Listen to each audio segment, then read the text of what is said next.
Bonjour à tous, la tendance est en légère hausse ce matin à la Bourse de Paris au sein d'une séance qui sera marquée tout au long de la journée par la publication des indices PMI dans le secteur des services et donc les indices PMI composites également pour le mois d'avril en zone euro mais également dans d'autres régions du monde dont les États-Unis.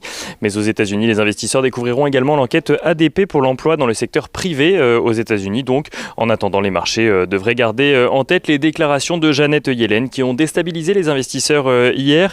Celle-ci a en effet estimé qu'une légère hausse des taux pourrait être nécessaire afin d'éviter une surchauffe de l'économie américaine. Des paroles qui n'ont pas manqué de faire réagir les marchés déjà orientés à la baisse depuis l'ouverture. Janet Yellen a finalement précisé ses déclarations après la clôture de Wall Street, des déclarations faites dans le cadre d'un enregistrement pour un événement en ligne.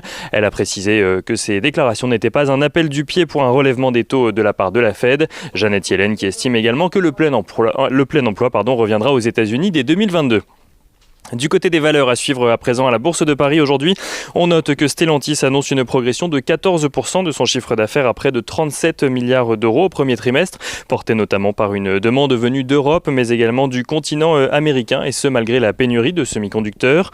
Veolia Environnement annonce de son côté confirmer ses objectifs pour l'ensemble de l'année, à savoir un chiffre d'affaires supérieur à celui de 2019, soit supérieur à 27,19 milliards d'euros, avec notamment un excédent brut d'exploitation attendu en croissance de 10% par rapport à son niveau de 2020.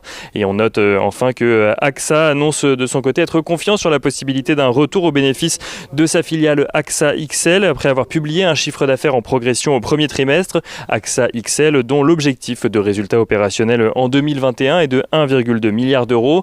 Voilà pour les résultats trimestriels et on note également que Bombardier annonce ce matin la vente de sa participation de 3,1% au capital d'Alstom pour un montant de 506,2 millions d'euros exactement dans le cadre d'un placement privé auprès d'investisseurs institutionnels.